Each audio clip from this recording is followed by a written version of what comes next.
Hello, everybody. I'm the internet's Chris XS DeLuca, and I've been going through my papers recently, kind of unearthing lots of old stuff and kind of sifting through everything, and I found all the paper computer games that I've been saving. Now, this isn't everything I've ever made, not close to it. A lot got lost, but this is everything that I do have. Pretty exciting, right? Let's take a look.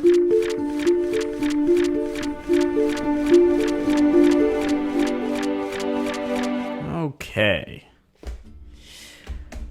Let's pop this sucker open. And now right off the bat we have on the left here the inventory screen for the Anniversary Special 2. So now I'll never forget where this is. I'll just put this over here. What else do we have here? Let's take a look.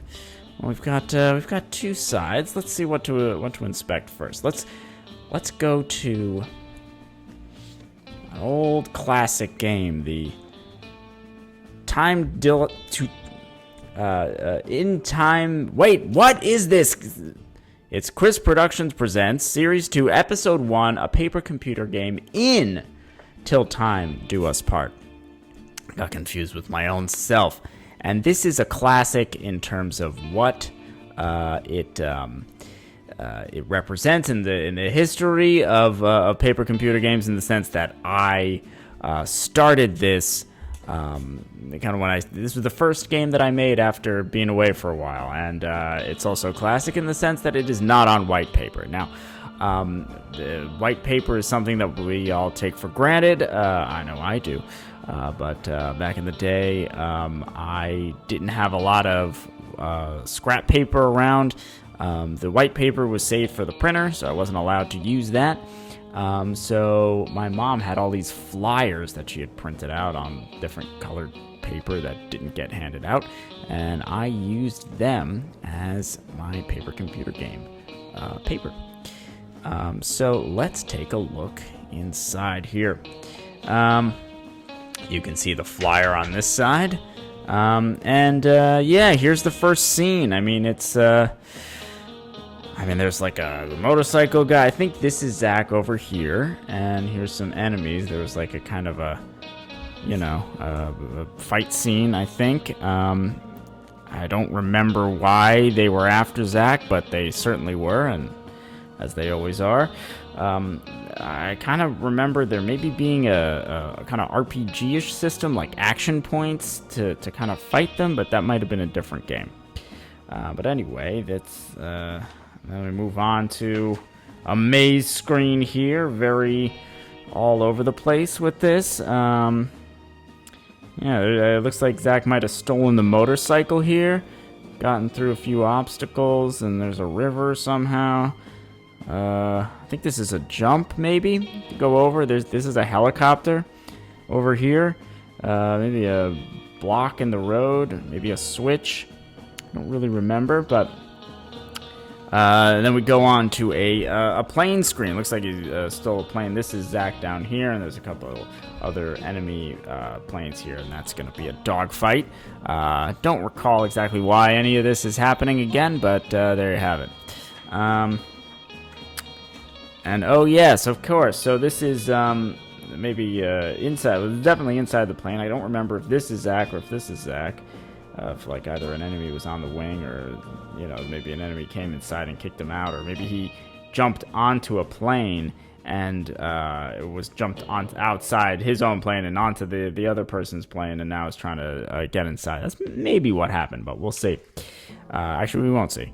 But anyway, now we jump to a kind of medieval setting here, and I don't remember how we got there.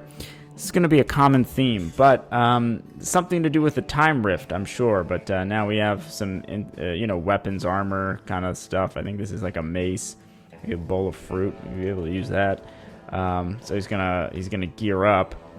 And yeah, here we go. Now we're outside in the castle. I think this is Zach here with his gear. There's a big fight going on outside. A lot of archers and folks. I think this is the friendly castle that's being attacked. Don't know why.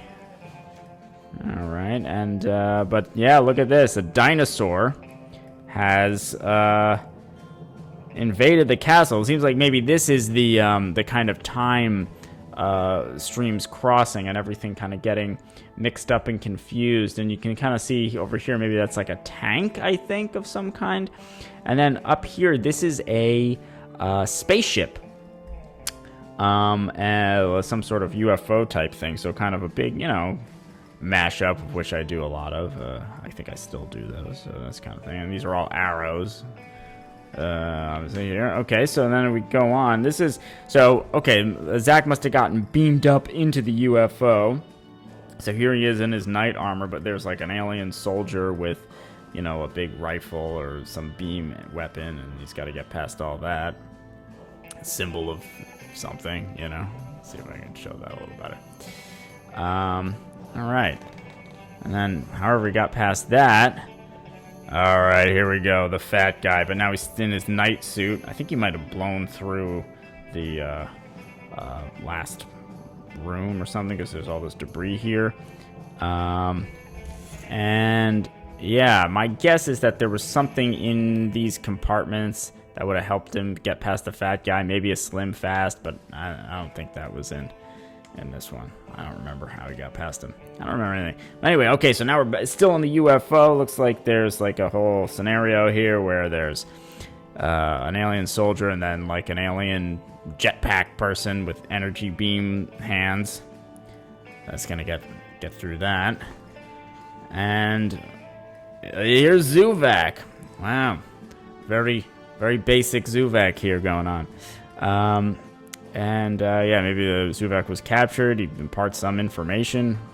Boy, I mean, I guess I could look at the wiki, but I'm just gonna go through like this right now. And maybe there's a hatch in the floor. I don't know what this is.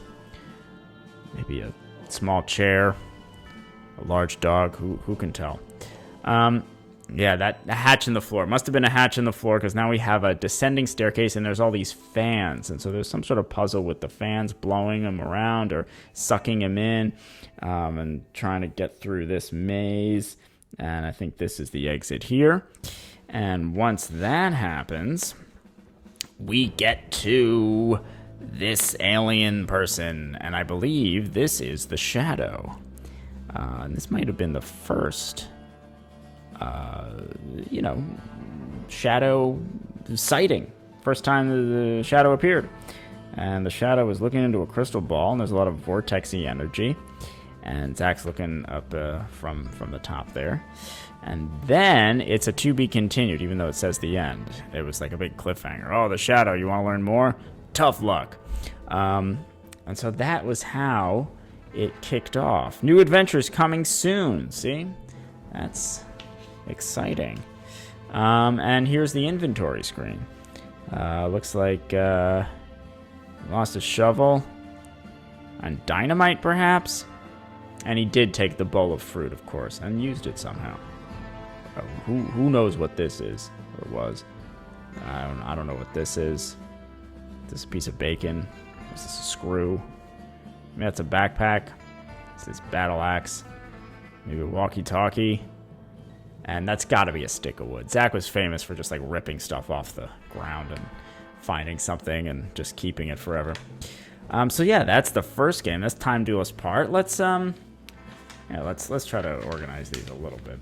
I'll put these over here. Yeah, so this is some more modern games I've kind of organized, but and you can kind of see a little bit maybe what's coming there. But but let's keep going on the older stuff first. Let's go to the direct sequel to Till Time Duelist Part. Series 2, Episode 2, Relics of the Sea. And, Relics of the Sea, it could be a daring adventure or it could be a seafood menu item. We don't know.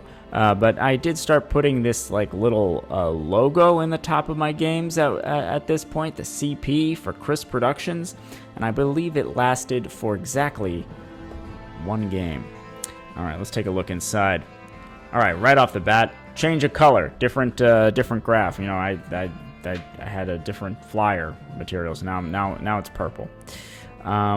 And I believe in this one, this is a modern setting, and Zach has dropped off. He's like an agent in this one, and who knows how he got out of the time to us part stuff, and the whole, shadow thing was just kind of left unresolved. It's kind of pretty famous for that, so that's just hanging there. So now Zach has to infiltrate a Nazi base, and he's got his pistol with a silencer, and who knows who this is, but let me know in the chat.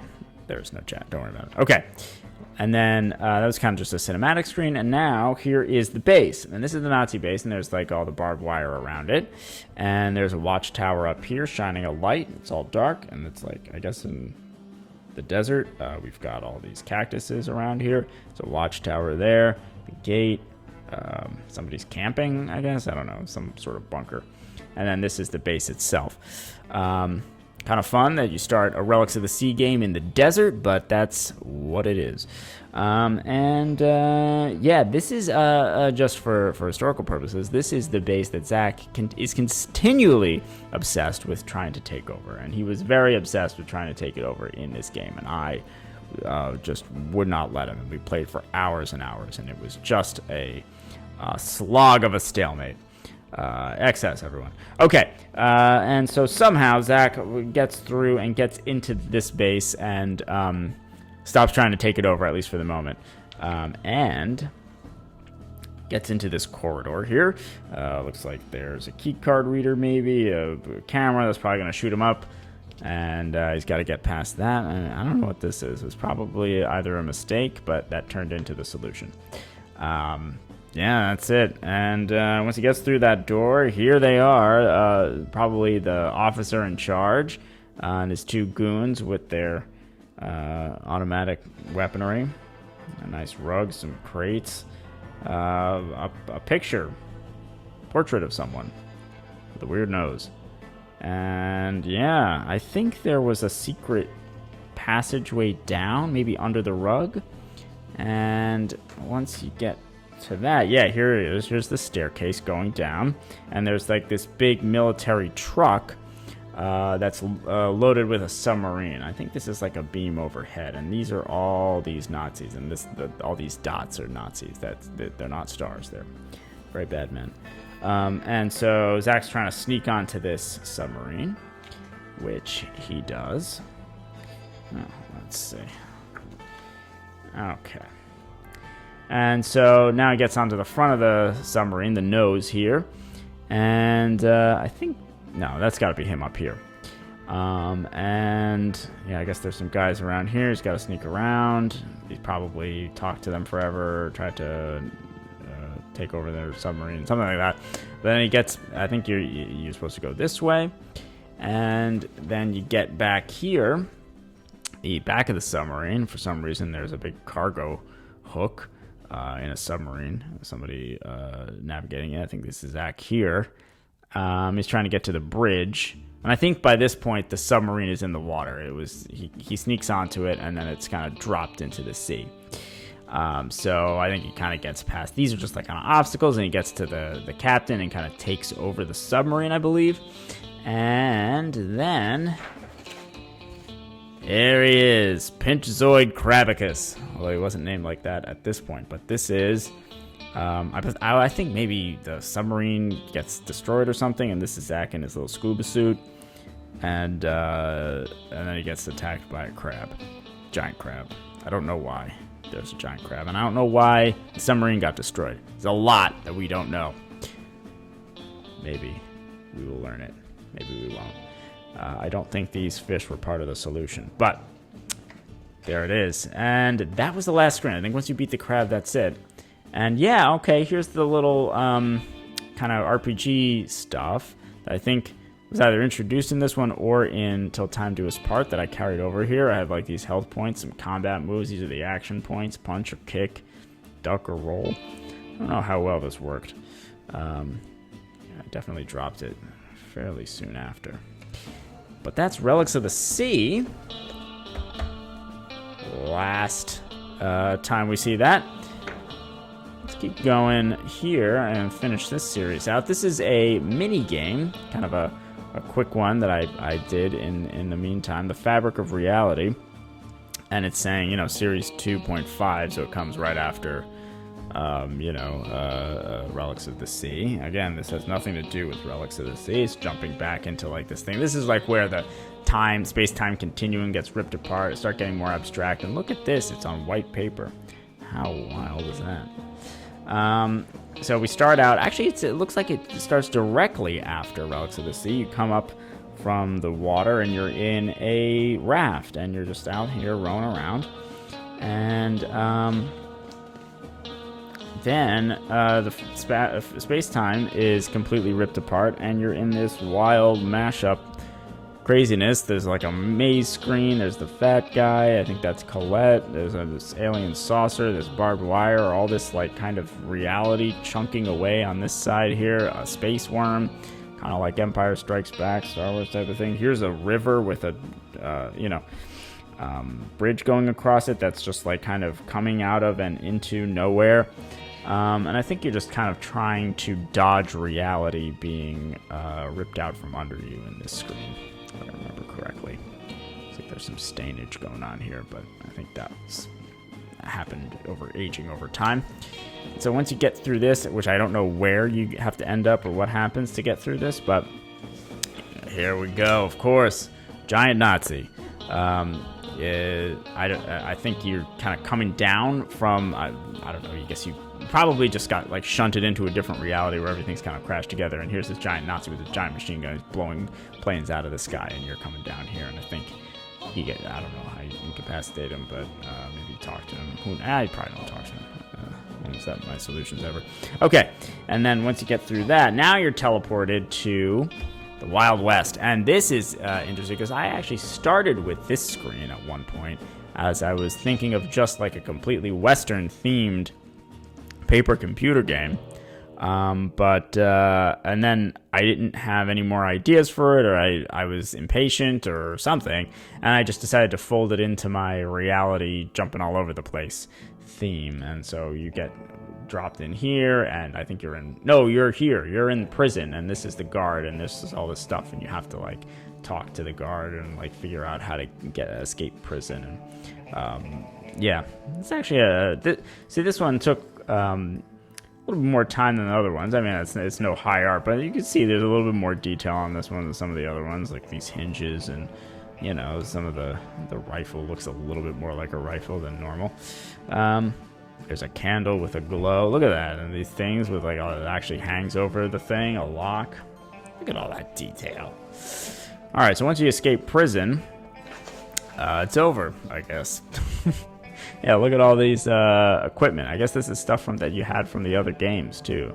A can of beans. That must have been from the Wild West theme. Binoculars, cup, lighter. You had 2 pistols. Who knows? Harpoon gun. It must have been from Relics of the Sea, I guess. And look at this. A script. An actual script. And I think this is the script, or part of the script, for the Wild West thing. It looks like you and your gang of bandits learn of a large safe containing 100 pounds of gold bars being shipped via train across the West.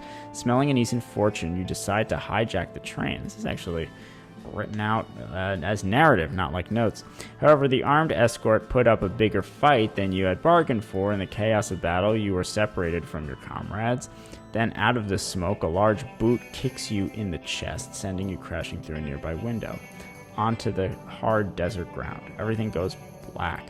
When you come around, you find yourself in a jail cell with a large bump on the back of your head. And so that's the backstory, and then, those crickets, that's very specific. It's nighttime, and you can hear crickets.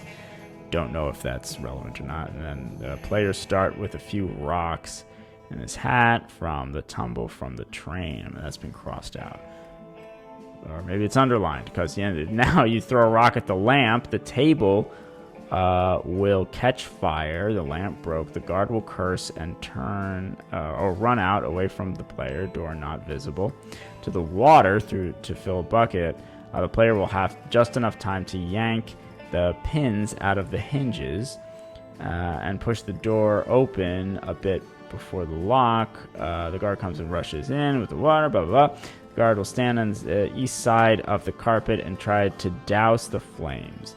At this point, the player needs to quickly pull the carpet hard towards him. This is very involved.